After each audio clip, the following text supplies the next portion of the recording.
श्री गुरु गणेशाभ्यां नमः। हरिः ओम। गीता स्वाध्याय सेशन 116 में आपका स्वागत है। अभी हम अध्ययन कर रहे हैं 7वां चैप्टर ज्ञान विज्ञान योग, और हमने 17 श्लोकों का अध्ययन कर लिया है। तो 17वां श्लोक एक बार हम दोहरा लेते हैं। तेषां ज्ञानि नित्ययुक्त एक भक्तिर्विशिष्यते प्रियो हि ज्ञानिनोत्यर्थम् अहं स च मम प्रियः। तो श्री कृष्ण कहाँ क्या कह रहे हैं कि 4 तरह के लोग होते हैं जो मुझे मेरे पास सरेंडर करते हैं, माम प्रपद्यन्ते बोलते हैं। कौन कौन? आरती, यानी जिसको डिस्ट्रेस है, जिसको ट्रबल है। द्रौपदी ब्रजवासी का एग्जाम्पल हम लोगों ने देखा।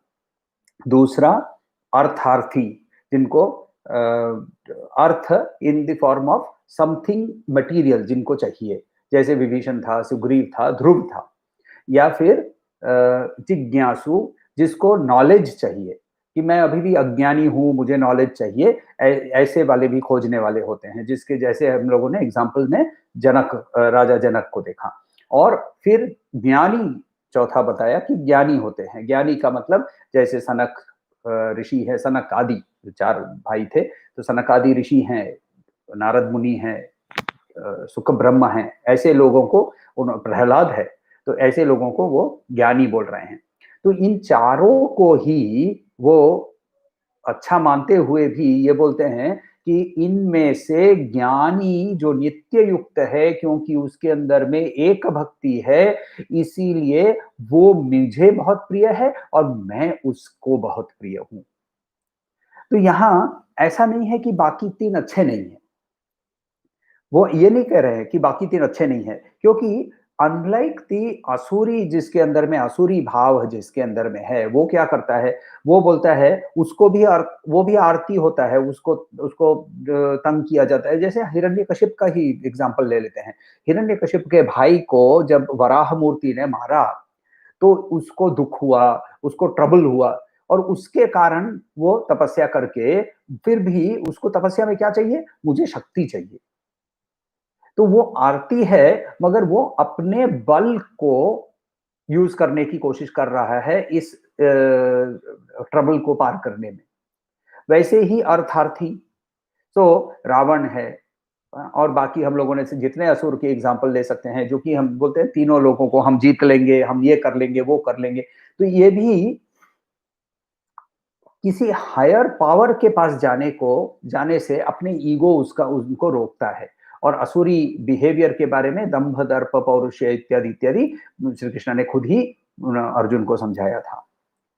तो ये जो 4 लोगों के बारे में बताया है, ये ऐसे नहीं है। What they are doing is they are saying कि मुझे ट्रबल है, मगर मेरा ट्रबल मैं नहीं सॉल्व कर पाऊंगा, तो इसीलिए ईश्वर, मुझे अर्थ चाहिए, मगर ये अर्थ जो भी चाहिए, whether in the form of kingdom और in the form of better peaceful living, जो भी हो, उसके लिए मेरे पास साधन नहीं है। ये जो भी साधन है वो उनके माध्यम से आए हुए हैं।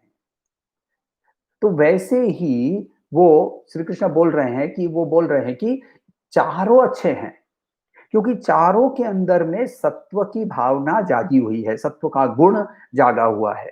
मगर पहले 3 जो हैं, वो जैसे वो हम लोगों ने कल एग्जाम्पल देखा था, जो बहन थी, उसके प्रति भाई का प्रेम उसके पद के या उसके अर्थ के अनुसार था। जब वो गरीब घर की थी, जब उसका पति गरीब घर का था, गरीब था, तो उसके प्रति कहीं उसको उसको ना तो उसको बुलाया, तो 15 साल तक उन लोगों ने कहीं एसोसिएशन नहीं किया। ये 15 साल के बाद अचानक से जब ये जब धनवान हो जाता है, तब जब बुलाता है। तो जब किसी के प्रति जब हमारा प्रेम किसी कारणवश होता है, और किसी के प्रति हमारा प्रेम यदि अकारण ही, अहेतु ही यदि मेरा उसके प्रति प्रेम है, with no expectation in return, तो वो कौन सा प्रेम बेटर होगा? और इसीलिए श्री कृष्ण 18वें श्लोक के अंदर में फर्दर हम लोगों को समझाते हैं उदारा सर्व एवैते ज्ञानी त्वमैव मे मतम् आस्थित स हि युक्तात्मा मामेवानुत्तमां गतिम् उदरः सर्व एवेते ज्ञानी त्वात्मैव मे मतम् आस्थित स हि युक्तात्मा मामेवानुत्तमां गतिम्। उदारा, उदार का मतलब होता है नोबल। उदार जो जिसके जिसके अंदर में जेनरोसिटी उभर के आती है। जेनरोसिटी क्यों उभर के आती है? दान देने की देने की क्यों उसके अंदर में टेंडेंसी होती है? क्योंकि वो अपने आप को भरा हुआ समझता है। वो अपने आप को, तो जैसे हम लोगों ने, और भरा हुआ का मतलब ये नहीं कि मेरे पास बहुत है, फिजिकली बहुत नहीं भी होने पर भी जो उसके पास है वो उसको ही भरा समझता है। ऐसा व्यक्ति को श्री कृष्ण उदार कहते हैं। तो उदार कौन है? उदारा सर्व, ये चारों उदार हैं, ये चारों नोबल हैं, ये चारों के अंदर में सत्व गुण है। तो उदारा सर्वे, ऑल, सब, एव यानी डेफिनेटली, एते ये सारे, ज्ञानी, ज्ञानी इनमें से, तो मगर आत्म एव, वो मेरा एक्चुअल सेल्फ, मेरा ही सेल्फ है, आत्मा एव मेरा ही सेल्फ है। मे मतम, ऐसी मेरी ओपिनियन है। आस्थित, सिचुएटेड, एस्टैब्लिश्ड, स वो, ही सर्टेनली, युक्त आत्मा वो यूनाइटेड है, युक्त आत्मा, ये हम लोगों ने देखा हुआ है वर्ड।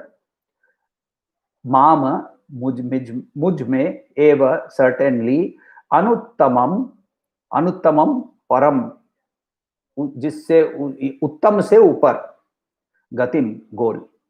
तो यहां श्री कृष्ण क्या बोल रहे हैं कि जो भी मेरे प्रति जिसको प्रेम है किसी भी कारण से हो, ये सब उदार हैं, ये सब नोबल हैं। मगर इनके अंदर में जो ज्ञानी है, जिसके अंदर में ज्ञान स्टेडफास्ट माइंड के कारण हो चुका है, तो उसकी उसकी जो बुद्धि है वो मेरे अंदर में मर्ज कर चुकी है, और उसने मुझे सुप्रीम गोल मान लिया है कि उनको मैं ही समझता हूँ, उनके उसको मैं ही हूँ वो। और इसीलिए जब हम किसी महात्मा की जब पूजा करते हैं तो हम वो उस महात्मा के उस शरीर की पूजा नहीं होती है, उस महात्मा के को यही ईश्वर, इस श्लोक के माध्यम से हमें पता चलता है कि जो युक्त आत्मा है वो श्री कृष्ण यहाँ परमात्मा है, परम ईश्वर है, ईश्वर के रूप में खड़े हुए हैं। सशरीर, जो भी शरीर है, देखिए ईश्वर जब हमारे साथ, जब ब्रह्मन जब हमारे साथ इंटरैक्ट करता है तो उसको भी माया का आवरण पहनना पड़ता है। वो by self will, by his own intention ब्रह्मन माया को धारण करता है, क्योंकि वो माइन है, वो माया नहीं है। वो हम लोगों ने उपनिषद में भी देखा था कि माया प्रकृति है और उसका ईश्वर माइन उसका ईश्वर है, यानी उसका कंट्रोलर है। तो वो कंट्रोलर वो बोलता है कि ये जैसे वो कपड़ा, ये मेरा कपड़ा है, मैं पहन लेता हूं, वैसे इस कपड़े को पहनने के बाद हमारे साथ इंटरैक्ट कर सकता है। तो वही ईश्वर को वो बोल रहे हैं कि ये ईश्वर मैं हूं। कौन हूं मैं? जो वो ज्ञानी जो मेरे अंदर में युक्त हो चुका है। तो इसीलिए देखिए, सबके अंदर में वो डिवाइन लाइट है। आप, मुझे नहीं पता आप लोगों ने देखा है कि नहीं, हम लोग जब छोटे थे तब कलकत्ता में बड़ा हो रहा था, तब वहाँ लोड शेडिंग हुआ करता था। लोड शेडिंग होने पर हम लोगों को पढ़ाई करने के लिए मोमबत्ती was a very costly affair. तो जो मिट्टी का तेल होता है, केरोसिन ऑयल, इससे जलता हुआ एक लैंप बनता था जिसको हरिकेन लैंप कहते थे। हरिकेन लैंप को उसके बहुत टाइट चिमनी होती थी और वो टाइट चिमनी होने के कारण उसके अंदर में हवा भी बहुत धीरे-धीरे घूमती थी। हरिकेन लैंप, वो हरिकेन के अंदर में भी उसको लेकर जाओ तो भी वो बुझेगा नहीं, ऐसा लैंप होता था। और वैसे ही बाहर की दुनिया के अंदर में कुछ भी हो जाए, अंदर की जो ज्योत है वो वैसी की वैसी ही रहती है, मगर वो ज्योत दिखती तब है जब उसके जो आवरण है, उसके ऊपर जो चिमनी है, वो काली ना हो। तो हमारे अंदर में क्या है, हमारी वासनाओं के कारण वो काली लगती रहती है और जितनी वो काली लगी हुई होगी, उतनी वो कम लाइट दिखेगी। तो ज्ञानी के अंदर में ये जो लाइट है, ये सबसे ज्यादा दिखती है। ये लाइट सबसे ज्यादा दिखती है क्योंकि ज्ञानी ने कोशिश करके, मेहनत करके उसने इस कांच को साफ किया है। कैसे साफ किया है? उसने वासनाओं से अपने आप को मुक्त कर दिया है और वासनाओं से मुक्त करने पर वो क्या बन जाता है? उदार, नोबल, क्योंकि उसके अंदर में कोई डिजायर अब नहीं रहा जिसके कारण वो काम करता है। उसके अंदर में यदि कारण है भी तो वो सात्विक रह गया है, क्योंकि सात्विक काम भी श्री कृष्ण परमात्मा का एक स्वरूप है।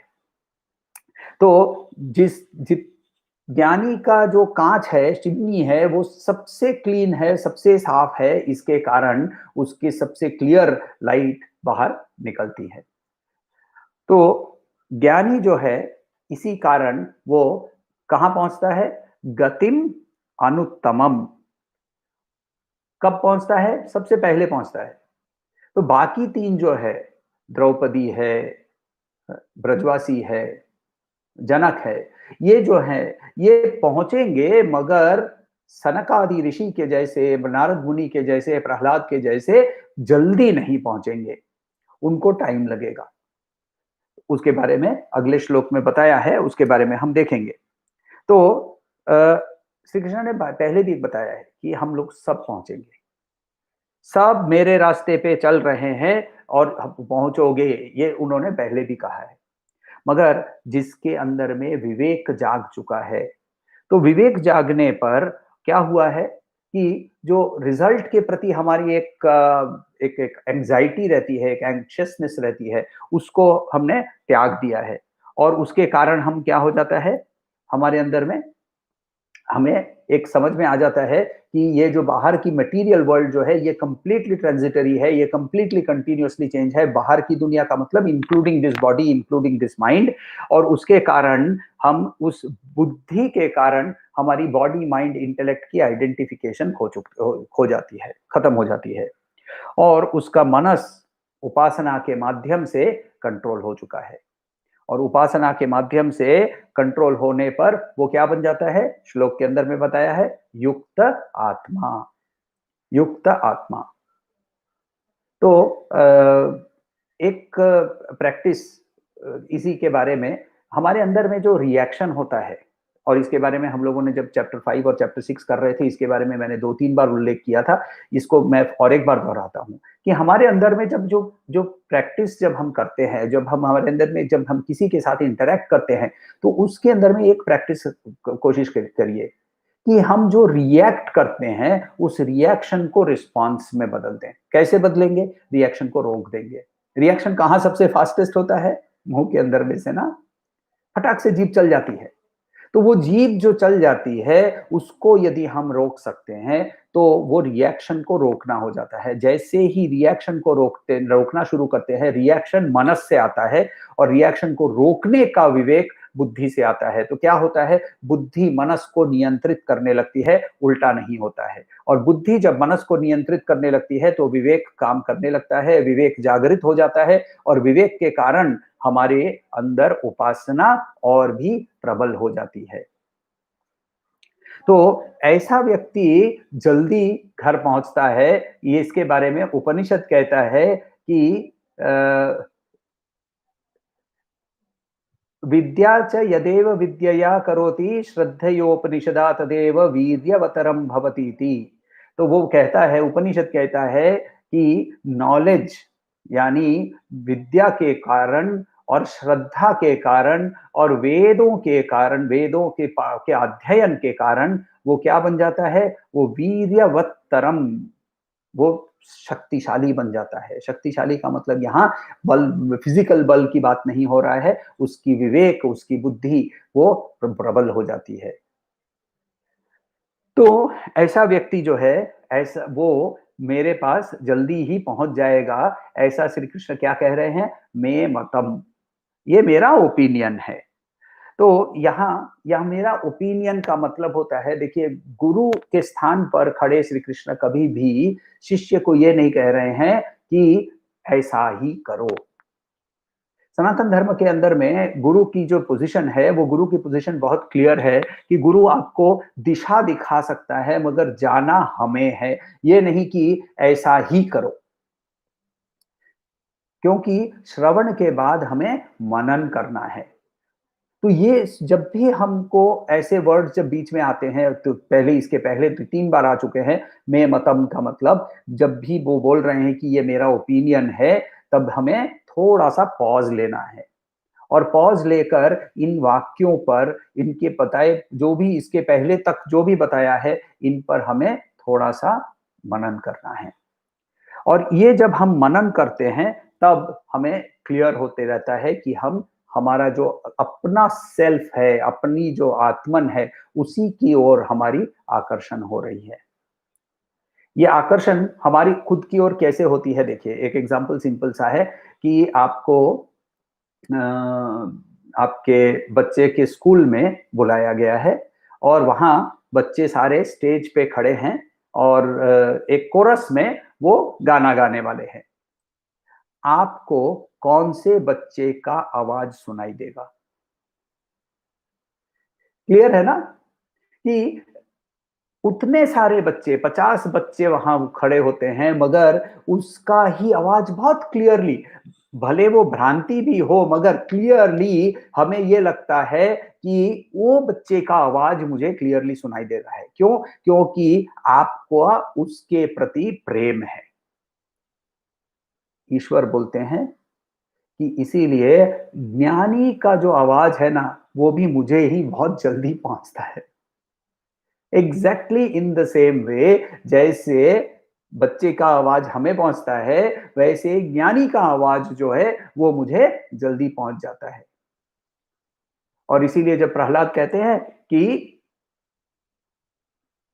इस खंबे में भी विष्णु है, तो वहां से ही प्रकट होते हैं। ज्ञानी ने, ज्ञानी का ये ऊंचा दर्जा क्यों दे रहे हैं? क्योंकि आस्थितः वर्ड यूज किया है वहां। आस्थित का मतलब होता है कि he is situated, he is established, उसने अपने आप को वहां युक्त अवस्था में फिक्स कर लिया है। और उस युक्त अवस्था में फिक्स करने पर वो वहां परमानेंटली वहां वास कर लेता है, उस गोल की ओर वास, गोल पहुंच जाता है जहां की हम पहुंचने की कोशिश कर रहे हैं। कौन सा गोल? अनुत्तमम गतिम। इस गति, इस पोजीशन, इस गोल जिसकी और कोई उपमा ही नहीं है। ये अनुपम है, ये अनुत्तम है, उत्तम से भी ऊपर है। मगर यहां पहुंचने के लिए ना बहुत टाइम लग जाएगा, और या फिर बहुत टाइम एक्चुअली हम लोगों ने लगा लिया है। तो ये बहुत टाइम लगा लिया है, इसके बारे में श्री कृष्ण क्या कहते हैं? देखिए वर्स नंबर 19 में, बहूनां जन्मनामन्ते ज्ञानवान् मां प्रपद्यन्ते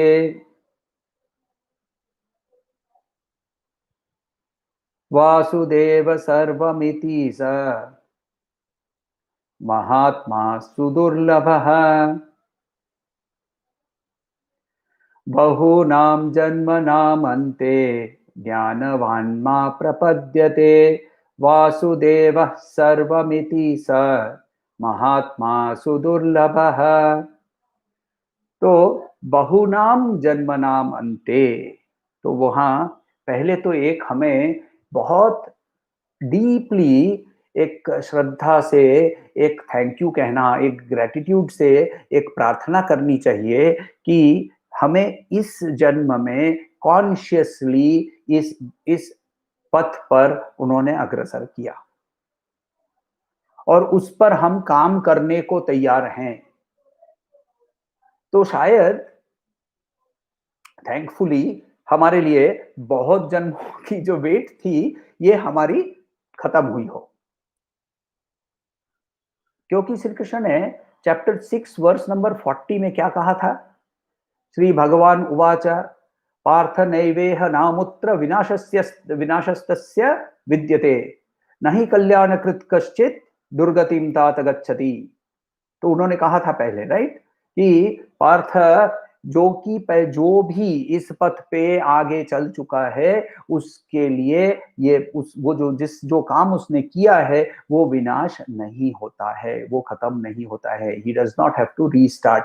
आप हम लोगों ने गाड़ी वाला एग्जांपल लिया था कल, वैसे ही गाड़ी का एग्जांपल लेते हैं कि यहाँ से यदि अहमदाबाद अब तक आपकी गाड़ी पहुंच गई है और गाड़ी खराब हो जाती है, तो आपकी जर्नी वापस बॉम्बे से नहीं शुरू करनी पड़ती है, आपको अहमदाबाद से ही आप आगे निकलते हैं। तो यदि ये जर्नी इस लाइफ में खत्म नहीं होती है, तो कोई चिंता नहीं है, अगले जन्म में हम फास्ट ट्रैक पे चले जाएंगे। क्योंकि इसी के बारे में क्या उन्होंने बताया था, राइट, कि हम लोगों के पास दो ऑप्शन होते हैं, या तो हम लोग ऐसे घरों में जन्म लेंगे जहां इसकी सुविधाएं अच्छी होगी, या योगी परिवार में जन्म लेंगे जहां इसके बारे में हमारे संस्कार ही हमें आगे लेकर चले जाएंगे।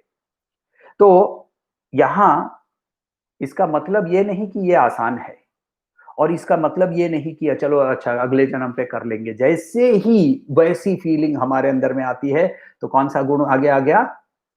क्योंकि तमस ना बैठा होता है, वेट करता होता है, ऐसे हाथ फैला के बैठा होता है कि आजा भाई आजा, तेरे को मैं आलिंगन करना चाहता हूं, तेरे को मैं लपेट लेना चाहता हूं। क्योंकि तेरे अंदर में जैसे ही आलस पैदा होगा, तो तू मेरे साथ मित्रता कर लेगा। और इसीलिए हमें कंटिन्यूअसली अग्रसर होते होना है। और इसीलिए हमारा गोल जो है, उसके बारे में भी उपनिषद बहुत क्लियरली कहता है कि उस गोल की ओर जाने जाने के समय ऋषयः ज्ञान तृप्ता कृतात्मनः वीतरागा प्रशांता भवन्ति ते युक्तात्मनः धीरा सर्वगम सर्वतः प्राप्य सर्वम एव अविशन्ति। तो कैसे होना चाहिए? ज्ञान तृप्ता, ज्ञान तृप्ता यानी जो हमारे अंदर नॉलेज आ रहा है, की प्रैक्टिस कर रहे हैं, उससे हम धीरे धीरे तृप्त होने लगे। कृतात्मनः, कृतात्मनः हमारे अंदर में जो हम कंप्लीटली हमारे आत्मन से हम फुलफिल्ड हो जाते हैं।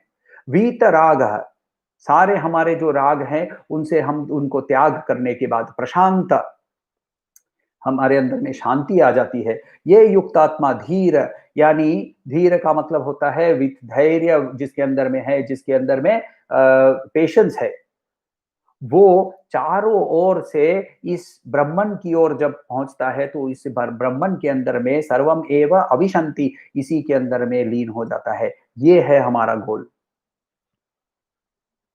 ये हमारे लिए गोल उपनिषद बताता है। यही अनुत्तमम गतिम के बारे में श्री कृष्ण ने बताया था। अनुत्तमम गतिम क्या है? ये है अनुत्तमम।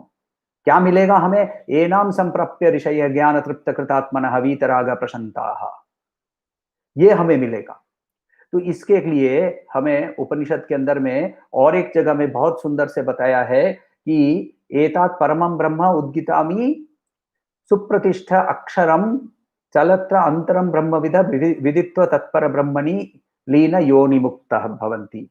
यानी जो कि जिसको ये मिल जाएगा, वो योनि मुक्त हो जाता है, उसको वापस आना नहीं पड़ता है। इसीलिए ये गोल अनुत्तमम गतिम है। पद्म पुराण में और गरुड़ पुराण में, शायद दूसरे पुराणों में भी होगा, बताया गया है कि 84 लाख योनियों के माध्यम से हम गुजरते हुए मनुष्य योनि के अंदर में प्राप्त होती है हमें। और हर एक योनि के अंदर में भी शायद हम लोगों ने 2-3 जन्म, कॉकरोच के तरफ से 4 जन्म, बटरफ्लाई की में 2 जन्म, ड्रैगन फ्लाई में 2 जन्म, तो ऐसे सारे बहुत सारे करते करते करते करते मनुष्य योनि के अंदर में पहुंचते हैं। तो यानी हम ना हमारा आइडेंटिफिकेशन मैं यानी इस शरीर के बारे में ही सोचता हूं। वो शरीर नया है, शरीर पंचतत्व मिल गए थे, उसी पंचतत्व से कुछ साल पहले वापस जुड़ गया और उस पंचतत्व को और भी उसके अंदर में एकत्रित करते करते करते करते 2-2.5 किलो का 70 किलो बना दिया। मनस जो है वो 84 लाख योनियों का पुराना मनस लेकर घूम रहे हैं। तो एक्चुअली फॉर दैट मैटर मैंने एक वेबसाइट www.nature.com उसमें मैंने सवाल किया कि कितनी स्पीशीज इस दुनिया में अभी कितनी स्पीशीज हैं, और बहुत इंटरेस्टिंग लगा कि उन्होंने कहा कि उसके अंदर में 8.7 मिलियन यानी 87 लाख। देखिए हमारे ऋषियों ने 84 लाखों के बारे में उस समय बात की थी। तो 84 लाख योनि और आज के साइंटिफिक नॉलेज के बेसिस पे बोल रहे हैं कि 87 लाख योनियों की उपस्थिति है। तो इन 87 लाख योनियों के माध्यम के से हमें गुजरते हुए, और इसीलिए श्री कृष्ण कहते हैं बहूनाम जन्मनाम अन्ते, बहूनाम जन्मनाम अन्ते, बहुत सारे जन्मों के बाद इस मनुष्य जन्म की प्राप्ति होती है। विवेक चूड़ामणि के अंदर में बताया गया है कि नरजन्म is the first criterion for moksha, और ये भी दुर्लभ है। ये दुर्लभ है, यहां भी दुर्लभ वर्ड यूज किया है, उसके बारे में हम देखते हैं। देखिए हमारे अंदर में कोई ऑर्डिनरी स्किल ले लेते हैं, बच्चे को जब आपको हाथ लिखना सिखाना पड़ता है कितना टाइम लग जाता है। तो छोटी सी स्किल है लिखना, छोटी सी स्किल है पोएट्री को अच्छी तरह से रिसाइट करना, और उसको बताने के लिए, उसको सीखने के लिए साल लग जाते हैं, सालों लग जाते हैं। और तब हम ये बोल रहे हैं कि हाईएस्ट प्राइज जो है वो भी हमें इंस्टेंटली मिलेगा, नॉट पॉसिबल, उसके लिए मेहनत करनी पड़ेगी। श्री कृष्ण यहाँ कहीं हमें डिस्करेज नहीं कर रहे हैं, हमें बहुत रियलिस्टिक पिक्चर दिखा रहे हैं कि देखो यदि तुमको तुम्हारे गति, नॉर्मल गति जो है नीचे की ओर, अपान शक्ति की ओर, ग्रेविटेशनल पुल की ओर यदि जाना है तो कोई एफर्ट लगाने की जरूरत नहीं है। मगर यदि आत्मन की ओर पहुंचना है, आत्मन की ओर पहुंचना है तो एफर्ट लगाना जरूरी है, क्योंकि धारा उल्टा होने वाली है। तो धारा उल्टा होते ही राधा बन जाती है, राइट। इसके बारे में हम लोगों ने पहले देखा था। तो इसीलिए at the end of many lives जब हम ये रिकॉग्नाइज करते हैं कि मैं ये शरीर नहीं हूं, मैं ये आत्मन हूं, और उस आत्मन के प्रति हमारी एक सरेंडर होती है। किस चीज की सरेंडर? ईगो की, अहंकार की। जब इस यूनिवर्सल कॉन्शियसनेस, इस कॉस्मिक कॉन्शियसनेस जिसको हम ईश्वर कहते हैं, उसके ऊपर जब हमारी उसकी सरेंडर होती है, माम प्रपद्यन्ते, वर्स नंबर 19 के अंदर में, श्लोक में पहले वर्स के अंदर, लाइन के अंदर में कहा है बहुनाम जन्मनाम अन्ते ज्ञानवान माम प्रपद्यते। प्रपद्यते का मतलब मेरे को सरेंडर करते हैं। किस चीज का? अपने ईगो का, अपने अहंकार का।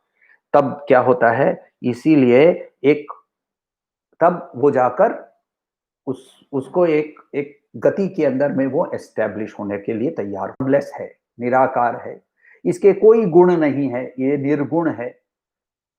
ये हमारे माइंड के अंदर में, माइंड यूज कर रहा हूं क्योंकि मनस और बुद्धि दोनों से ही इसको हम जब पकड़ने की कोशिश करते हैं तो नहीं पकड़ पाते हैं, और नहीं पकड़ पाते हैं। इसीलिए श्री कृष्ण वहां ईश्वर के रूप से खड़े हुए कहते हैं वासुदेव।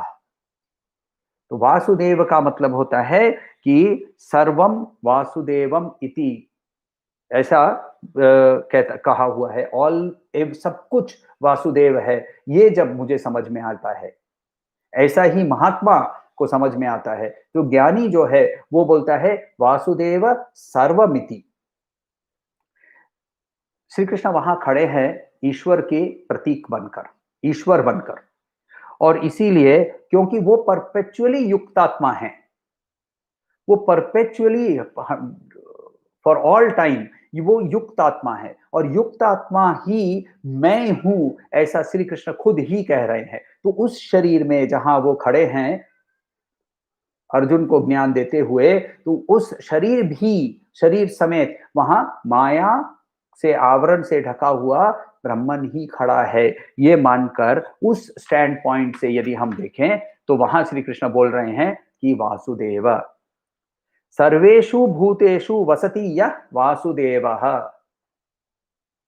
सर्वेषु भूतेषु वसति, सारे भूतों के अंदर में जो जिसका वास है, जो रहता है, उसको वासुदेव कहते हैं। ऋग्वेद कहता है पुरुषम में वेदगम सर्वम यत् भूतम यच्च भव्यम। तो पुरुषम एवेदगम सर्वम, तो सार सब कुछ पुरुष है, सब कुछ के अंदर में व्याप्त पुरुष है। ये जब जिसको जो रियलाइज करता है उसको, ऐसे व्यक्ति को महान आत्मा कहा जाता है। क्यों? क्योंकि ऐसे व्यक्ति दुर्लभ होते हैं। आत्मा हम सब हैं और सबकी आत्मा अलग अलग नहीं है, एक ही है, मगर ये वाली आत्मा उसके आवरण को छोड़ने के बाद वो अपने आप को की रियलिटी को पहचान लेता है और इसीलिए उसको वो दुर्लभ कहते हैं। तो वासुदेवम सर्वमिति स महात्मा सुदुर्लभ सुदुर्लभ। ईशावास्य उपनिषद के अंदर में पहले फर्स्ट श्लोक में ही कहते हैं कि ईशावास्यमिदम जगत ईशावास्यमिदम सर्वम यत्किंचित जगत्याम जगत। तो ये जो पूरा जगत जो है ये ईश का वास्य है, इसी का वो उसी के अंदर में व्याप्त है। ये जो स्टेज है प्रहलाद का स्टेज है, नारायण भट्टत्री जिन्होंने नारायणियम लिखा है उसका स्टेज है, मीराबाई का स्टेज है। तो ये भक्त और ज्ञानी इसके अंदर में कोई अंतर नहीं है और इसीलिए उन्होंने पहले भी ज्ञानी जो कि एक भक्ति के युक्त है वैसा वर्ड यूज करके कहा है। और ऐसा महात्मा बहुत रेयर होता है क्योंकि उसके अंदर में ये exclusive attention towards the divine ये बहुत डिफिकल्ट होता है। पहला एक एग्जांपल लेते हैं, ये एक्सक्लूसिव अटेंशन क्या है? हमारे सब के अंदर में होता है ये एक्सक्लूसिव अटेंशन, मगर हमारी direction of that exclusive attention सही नहीं होती है। तो कहानी है कि वैश्य जो था वो दुकान के अंदर में बैठकर अपना कारोबार करता था और दुकान के अंदर से वो उसको 2-3 बार पुकारा बाहर से ग्राहक ने, तो वो आया नहीं। तो ये जो ग्राहक है वो थोड़ा सा गुस्सा होने लगा कि ये क्या यार, मैं दुकान में खड़ा हूँ, बुला रहा हूँ वैश्य को कि आकर भैया दुकानदारी करो, तो वो आ ही नहीं रहा है, भीतर में बैठा हुआ है, उसको सुनाई भी नहीं दे रहा है। तो उसके साथ में जो मित्र था उसका वहां खड़ा था, उसने कहा उसको बुलाना तो 1 सेकंड की बात है। और उसने क्या किया कि थोड़े कॉइन्स लिए और वो कॉइन को लेकर उसके गले के अंदर में कॉइन को ठंग ठंग करके गिराया। जैसे ही कॉइन्स गिरने की आवाज आई, वैश्य भीतर से कूद के बाहर आ गया और बोलता है, हाँ बोलिए क्या हुआ, क्या कहां गिरा कहां गिरा? राइट? तो क्योंकि उसकी पूरी मेंटालिटी या उसकी पूरी मनोवृत्ति उस धन को की प्राप्ति की ओर, एक भक्ति की ओर थी। सुखदेव महाराज को व्यास मुनि ने जनक के पास भेजा। तो पहले तो वो हिचकिचाते थे, बोल रहे थे कि यार मैं एक गृहस्थ के पास जाकर क्या सीखूंगा। तो इन्होंने कहा कि व्यास मुनि ने कहा नहीं, तुमको जाना है, तुमको यदि कुछ सीखना है तो पहले तुमको जनक के पास जाना पड़ेगा। तो जनक के पास जब गए तो जनक ने उनको कहा कि अच्छा क्या सीखने आए हैं? तो बोले कि मैं आपसे, पिताजी ने कहा कि आपके पास जाइए और सीखने को मिलेगा, मगर मुझे नहीं पता लगता है कि आपसे कुछ मुझे सीखने को मिलेगा क्योंकि आप तो गृहस्थ है और मैं ब्रह्मचारी परमानेंट ब्रह्मचारी हूँ। तो जनक ने कहा कि आपके पिता ने भेजा है मुझे सिखाने के लिए तो आपको कुछ तो मुझे करना ही पड़ेगा। तो आप एक काम कीजिए पहले कि इस महल को जो है इसका एक प्रदक्षिणा करके आइए। तो सुख ब्रह्म ने कहा कि कोई बात नहीं, ये तो करके आ जाऊंगा, पर ठहरिए ठहरिए 1 मिनट, और ये लीजिए करके हाथ में एक पात्र देते हैं, एक बोल फुल ऑफ ऑयल, एकदम एकदम ऊपर तक तेल से भरा हुआ। और तेल से भरा हुआ ये जो पात्र देकर कहा कि इसको लेकर घूम कर आइए, मगर तेल का एक भी बूंद नीचे नहीं गिरना चाहिए। तो सुखदेव जी ने कहा कि गिरेगा तो? तो जनक राजा हँसकर बोले कि कोई बात नहीं, आपका जो इतना सुंदर सा मुँह है, फेस है, सर है, उसको आपके धड़ से अलग कर दिया जाएगा। सिपाही तलवार लेकर आओ और इनके साथ चलो, एक बूंद भी गिरेगी, गिरते ही इनका सर अलग कर दो।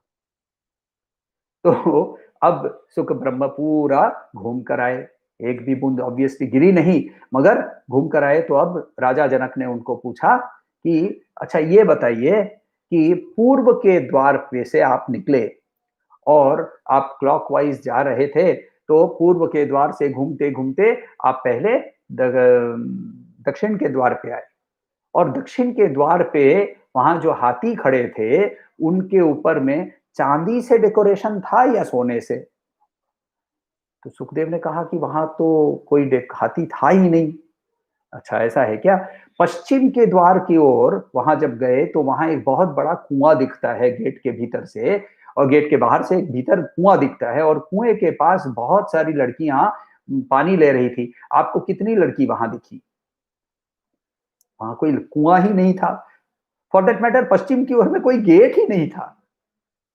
तो जब वापस आते हैं तो जनक राजा पूरी प्रदक्षिणा की प्रश्न करते करते तो बोलते हैं कि मैं ही ऐसे ही यहाँ राज करता हूँ, मेरी एक भक्ति उनकी ओर होती है, बाकी सारे काम जो है वो ऑटोमेटिकली, जैसे आपके पैर ऑटोमेटिकली चल रहे थे वैसे चलते हैं।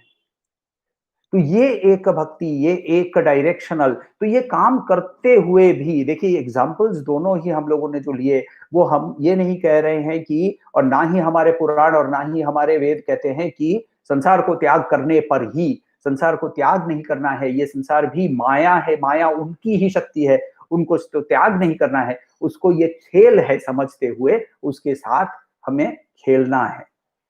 और खेलने के समय भी हम उतना ही इन्वॉल्व रहते हैं, मगर पता होता है ना कि ये खेल है। और वैसे ही उनके साथ जब जो इन्वॉल्व हो सकता है, वैसा व्यक्ति ज्ञानी महात्मा कहा जाता है। कोई प्रश्न हो तो पूछिएगा।